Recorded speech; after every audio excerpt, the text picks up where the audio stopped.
Enlightenment, precisely because of its marginal relation to it.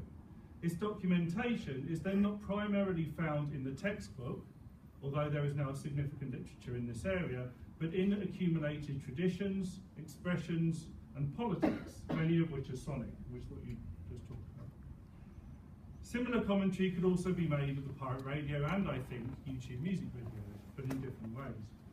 Although in practice it becomes difficult to separate out sound and text, we talked about Congo Nati before and the use of visuals in those spaces as well, it is in this sonic history that we understand how sound has mediated social struggle, pleasure, and everyday life, where Hellier and Gilroy both comment that sound has been the principal modality through which Black diasporic culture has been articulated. As these sound cultures are sonic, they're also intimate. Intimacy as an area of study is perhaps less familiar than sound and the sonic, although in English literature, psychology, psychoanalysis, and to a lesser extent sociology, there is a substantial body of work in that area. Much of this, of course, deals with love, sexuality, and romance. And while the dynamics of these relations are relevant, intimacy has much wider applications: an intimate room, an intimate sound, an intimate feeling, an intimate relation, an intimate knowledge, an intimate atmosphere. And these are the kinds of intimacies that I'm interested in. Others have also been interested in this, although they've addressed it in different ways. In Gail Lewis's essay, Where Might I Find You?, we find its psychoanalytic rendition as the music and sound objects in her life come to stand in for her diasporic condition and relation to her dad. In Ralph Ellison's Living with Music, we find sound beneath the skin and in the structure of one's consciousness. Kodo Eshin is concerned with the sonic sensual sensations of dance music. Steve Goodman with the vibe, Richard Eiton with soul, Fred Moten with the phonic materiality of the screen, the snares, the soprano, Enriquez, Jason, Ellington and Ellison with low frequency and bass, and Les Henry in the ways in which the DJ conveys an audience's innermost thoughts. These are all dimensions of sonic intimacy. Intimacy is then multifaceted, and indeed in different historical periods and in different social and cultural locations, it has different emphases. Nonetheless, despite these variations, intimacy has remained reasonably close to its root. From the Latin intimus, the superlative of intimate, intimacy has continued to convey a sense of innermost depth, presence, wholeness, internality, and privileged knowledge that is always in relation, the one always in the other, if you like. These dimensions of sonic intimacy, their presence in reggae sound systems, their transformation through pirate radio and YouTube music videos, and the political implications of that are marking merits attention if we're to understand where we have come from and where we are at. In recent years, interest in the sound system has been revived, and that's why we're here. And I imagine that most of us are happy about that, but it's not without its challenges. I say that because we sometimes, and this isn't the comment on any of the presentations here or that I've seen as part of this network, but it is also important to say that we sometimes encounter a romanticised sound system. Sometimes we encounter a mournful one, unhappy with the passing of bass-mediated political effect for the atomised screen devotion of today. And indeed there is some truth in this, but also caution. Williams and others warn us against golden era narratives of investments made in prior times to capture a total explanation for the failures of the present. After the fact engagements with the sound systems can sometimes, but certainly not always, there's many different ways of looking back, but it can ossify cultural processes for easier consumption in the present. When the sound system is congealed in this way, it might lose its active, contested and creative cultural dynamics and become a figment of the past. Ironically, given its many anti-capitalist and anti-racist registers, many of which have been brought up today, it might then function to suture the march of neoliberal or perhaps neo-post-liberal uncertainty.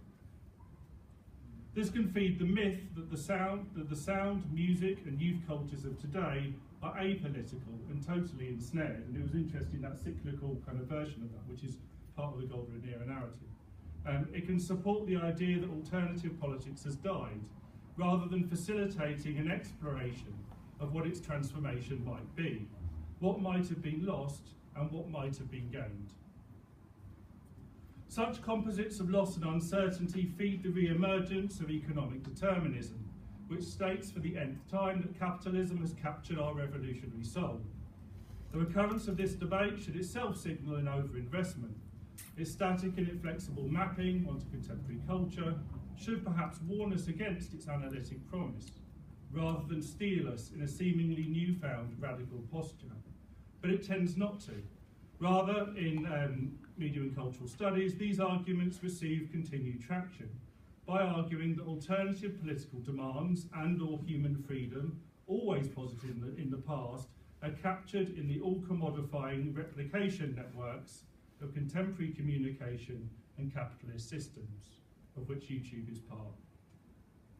Post-colonial studies, and indeed the best part of cultural studies, has long since cautioned against such tendencies, against sedimented notions of culture and in favour of process, relation, context and history. This permits an appreciation of what came before, but also avoids stasis. It is in these traditions that we might more generously develop an exploration of sound systems and their uneven and contradictory transformation through pirate radio and YouTube music videos. The book, of course, has another important use, hopefully, anyway, of the research. Like many others on sound and music cultures, it also engages the reader in knowing again the intimacies of the base-mediated dance floor, the pirate radio phone-in, and the YouTube broadcast. And it also has this function for me. Although my dance hall, and we've talked about different sound systems, my dance hall is United Dance, drum and bass, and techno parties. My sound system, a small project with a friend, tiny by the standards of the ones we've been looking at. And my pirate radio tune-ins were on the borders of London and Hertfordshire as we shuttled in between to when we started going out. So, anyway. To end, I want to look at some of the material that helps contextualise the questions I've opened, and I'm going to start by looking at two sets of quotes, and then a short part of a video and an interview with Nadia Rose, that does the YouTube music video, YouTube side of it. So, I'm going to let you, can you read those? Yeah. I'll let you read them yourself.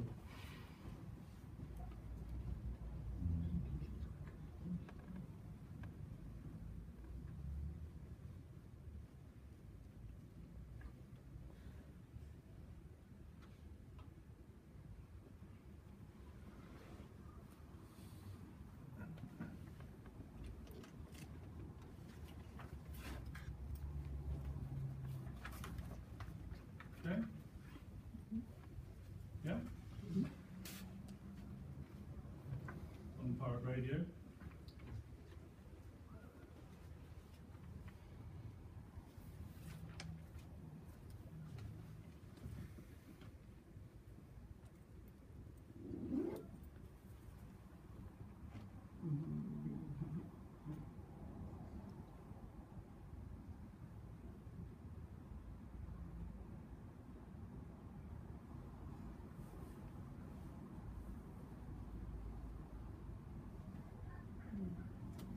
So I'm trying to convey is the shifts in politics and intimacy in the different kind of cultural contexts in those periods in relation to those different technologies.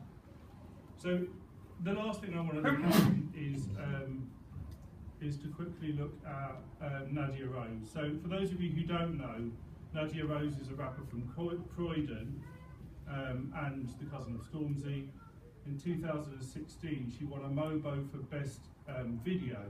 And I'm going to show a short clip of that video, Squad, and a short excerpt from an interview with her in 2016, and then some observations from her recent gig at Village Underground.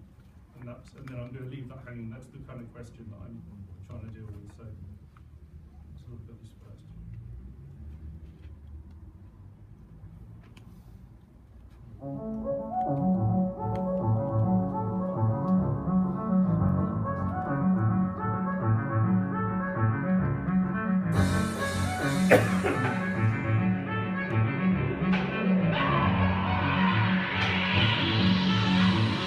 Guess who?